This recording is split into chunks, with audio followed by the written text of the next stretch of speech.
بہت بڑے شاعر اور عاشق رسول صلی اللہ علیہ وآلہ وسلم گزرے ہیں۔ عبدالحمید ثانی کے دور خلافت میں استنبول سے مدینہ شریف جانے کے لیے ٹرین سروس شروع کی گئی تھی اور آج بھی وہ ریلوے لائن مدینہ شریف میں بچھی ہوئی ہے اور ترکی ریلوے اسٹیشن کے نام سے مشہور ہے۔ جس زمانے میں حجاز ریلوے کے نام سے یہ پروجیکٹ شروع کیا گیا تو اس وقت ٹرین کا انجن کوئلے کا ہوا کرتا تھا، کوئلے کی بھاپ کے ساتھ ٹرین چلا کرتی تھی جس کی وجہ سے کافی آواز بھی پیدا ہوتی تھی۔ مکمل تیاریاں ہونے کے بعد جب مدینہ شریف میں ترکی اسٹیشن پر سلطان عبدالحمید ثانی کو افتتاح کے لیے بلایا گیا تو سلطان نے دیکھا کہ کوئلے والا انجن بہت تیز آوازیں نکال رہا ہے۔ سلطان عبدالحمید اسی وقت غضبناک ہو گیا اور کچرا اٹھا کر انجن پر پھینکنا شروع کر دیا اور کہا کہ میرے نبی صلی اللہ علیہ وآلہ وسلم کے شہر میں اتنی زوردار آواز! بس پھر تقریباً 100 سال کا عرصہ ہونے کو آیا، اس وقت جو انجن بند ہوا تھا وہ آج بھی ایسے ہی مدینہ شریف میں رکھا ہوا ہے۔ اس قدر ادب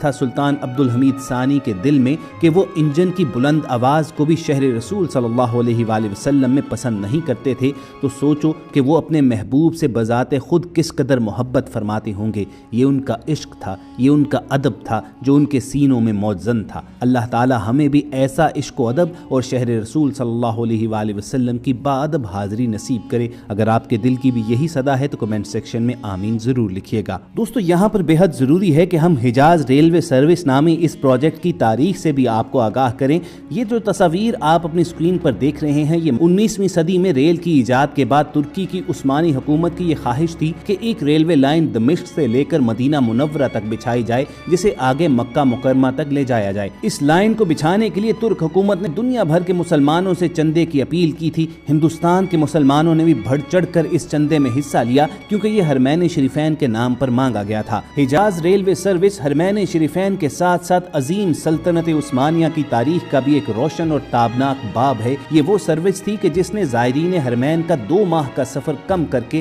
یکدم 55 گھنٹوں تک محدود کر دیا تھا اور اس مناسبت سے سفری اخراجات بھی 10 گنا گھٹا دیے تھے۔ حجاز ریلوے کی تعمیر کا آغاز سن 1900 میں 1 ستمبر کے روز عثمانی فرما روا سلطان عبدالحمید ثانی کے تخت نشین ہونے کی 25ویں سالگرہ کے موقع پر کیا گیا اور 8 سال بعد اسی تاریخ کو دمشق سے مدینہ منورہ تک 1320 کلومیٹر طویل ریلوے لائن مکمل ہوئی۔ مکمل منصوبہ دمشق سے مکہ مکرمہ تک ریلوے لائن بچھانے کا تھا مگر پہلی جنگ عظیم کی وجہ سے یہ لائن مدینہ منورہ سے آگے نہ بڑھ سکی۔ آج کے دور میں حجاج کرام کا حرمین شریفین کے لیے سفر جتنا آرام دہ اور پرسکون ہے، دور قدیم کے حج کرنے والے اتنی سہولیات کا تصور بھی نہیں کر سکتے تھے۔ دوران سفر بے شمار آزمائشیں حجاج کرام کی منتظر ہوتی تھیں۔ لکو دک صحرا، بپھرتے دریا، فلک پوش پہاڑ، لٹیروں کے گروہ، سامان خوردنوش اور پانی کی کمیابی اور جنگلی جانوروں سے ٹکراؤ جیسی مشکلات سے نبرد آزما ہو کر حجاج کے قافلے سفر حج مکمل کر کے لوٹتے تھے۔ یہ سفر اس قدر مشکل تھا کہ زمانہ قدیم میں اکثر بادشاہ جب اپنے کسی امیر سے نالاں ہو جاتے اور اس سے جان چھڑانے کا فیصلہ کر لیتے تو اسے حرمین کے سفر پر روانہ کر دیا جاتا اور راستے میں ہی بادشاہ کے کرندے اس امیر کو قتل کر کے کسی ویرانے میں ڈال دیتے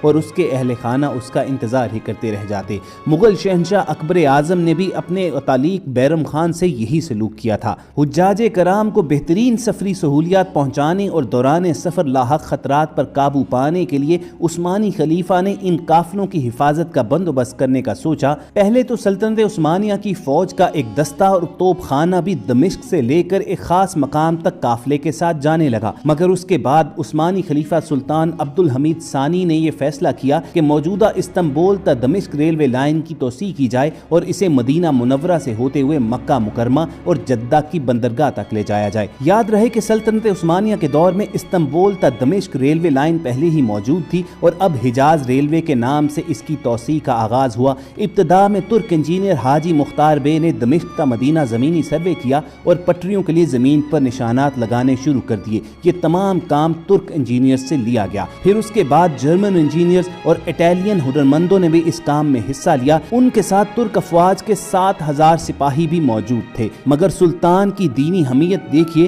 کہ العلا سے مقام سے لے کر مدینہ منورہ تک صرف مسلمان انجینئر اور مزدور ہی کام پر لگائے گئے کیونکہ سلطان عبدالحمید ثانی نہیں چاہتے تھے کہ مدینہ منورہ میں کسی کافر کے قدم پڑیں۔ اس وقت جو بدو حجاج کرام کے قافلوں کو لوٹا کرتے تھے انہیں معلوم ہو گیا کہ حجاز ریلوے نیٹ ورک مکمل ہوتے ساتھ ہی ان کا یہ کاروبار تباہ ہو جائے گا، چنانچہ انہوں نے یہاں پر انجینئرز کی رہائش گاہوں پر حملے کرنے شروع کر دیے اور انہیں تعمیراتی کاموں میں رکاوٹ ڈالنے کے لیے خوفزدہ کیا۔ سلطان عبدالحمید ثانی کو اس بات کا پتہ چلا تو انہوں نے ترک فوج کو اس کی حفاظت کے لیے متعین کر دیا اور اس طرح حجاز ریلوے کا منصوبہ کامیابی کے ساتھ بے آب و گیا صحراؤں اور ریگستانوں میں تکمیل پاتا رہا۔ تعمیر کے آغاز کے 8 سال بعد حجاز ریلوے کو مکمل کر لیا گیا اور سلطان عبدالحمید ثانی کے جشن تاجپوشی کے دن 1 ستمبر 1908 کو اس کا باقاعدہ افتتاح کیا گیا۔ اس دن نہ صرف عثمانی سلطنت بلکہ تمام عالم اسلام میں خوشیاں منائی گئی۔ اس طرح دمشق سے مدینہ منورہ کا سفر جو اونٹوں کے ذریعے تقریباً 2 ماہ میں طے ہوتا تھا اور اس پر اوسطاً 40 عثمانی پاؤنڈ خرچ آتا تھا،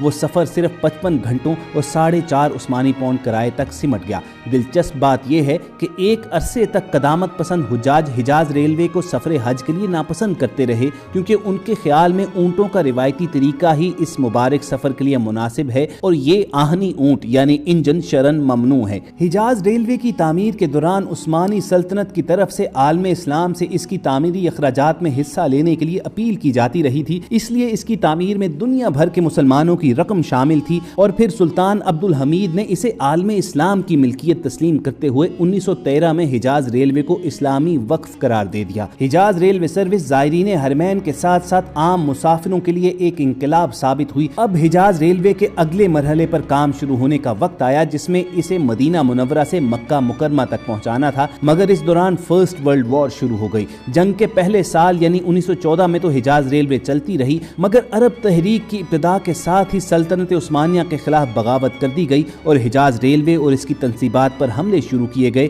رسوائے زمانہ لارنس آف عربیہ کا کردار حجاز ریلوے کی تباہی میں بے حد نمایاں تھا۔ اس نے تمام بدو قبائل جو پہلے ہی حجاز ریلوے کے مخالف تھے، ان کے جتھے بنا کر ریلوے لائن اکھاڑنے پر لگا دیے اور پھر 1920 میں حجاز ریلوے مکمل طور پر بند ہو گئی۔ اس طرح عالم اسلام کے کثیر سرمایے سے قائم ہونے والی حجاز ریلوے جو زائرین حرمین کے لیے ایک نعمت تھی، وہ مسلمانوں کے ہی ہاتھوں عصبیت کا شکار ہو کر برباد ہو گئی اور وہ دن اور آج کا دن یہ عظیم منصوبہ ریگستان کی ریت تلے دفن ہوتا گیا اور آج تک اس کا دوبارہ احیاء نہیں ہو سکا۔ مگر آپ ستم دیکھیے کہ حجاز ریلوے کے لیے تیار کردہ 11 ٹرینیں آج بھی زمانے کے ہاتھوں تباہ ہو کر موجود ہیں، اور اگر کوئی کھوج اور تلاش کرتا ہوا ان ٹرینوں اور انجنز تک پہنچتا ہے تو یوں محسوس ہوتا ہے کہ یہ ڈبوں اور انجنوں کا قبرستان ہے۔ انہی ٹرینز میں سے ایک ٹرین کا ڈبہ ایسا تھا جسے مدینہ پہنچنے کے لیے ریگستان میں 5 روزہ طویل سفر کے دوران ممکنہ حملوں سے نبرد آزما ہونے کے لیے خاص طور پر بنایا گیا تھا اور اس میں سیکیورٹی افراد کے گولی چلانے کے لیے سوراخ موجود تھے۔ زمانے کے ہاتھوں تباہ ہونے والے انہی انجن میں سے ایک مدینہ منورہ کے اطراف میں کھڑا ہے۔ حجاز ریلوے بلا شبہ عثمانی سلطنت کے زبردست کارناموں میں سے ایک کارنامہ تھا، مگر گردش حالات نے اسے برباد کر دیا۔ اب سعودی حکومت کی حالیہ مدینہ سے مکہ مکرمہ حرمین ریلوے یقیناً حجاز ریلوے کے مقابلے میں نہایت مختصر ہے، مگر تاریخ کے طالب علموں کو عالم اسلام کے لیے عثمانی سلطان عبدالحمید ثانی کے ایک تحفے کی یاد ضرور دلاتی ہے۔ اور دعا کیجئے کہ اتحاد امت کا وہ دن بھی آئے کہ جب حجاز ریلوے کی طرح ریلوے سروس کی پٹریاں عالم اسلام کے تمام ملکوں تک پہنچ جائیں اور لوگ بآسانی ٹرین کے ذریعے بھی حج اور عمرے کا سفر اختیار کر سکیں۔ اگر آپ کے دل کی یہی صدا ہے تو کمنٹ سیکشن میں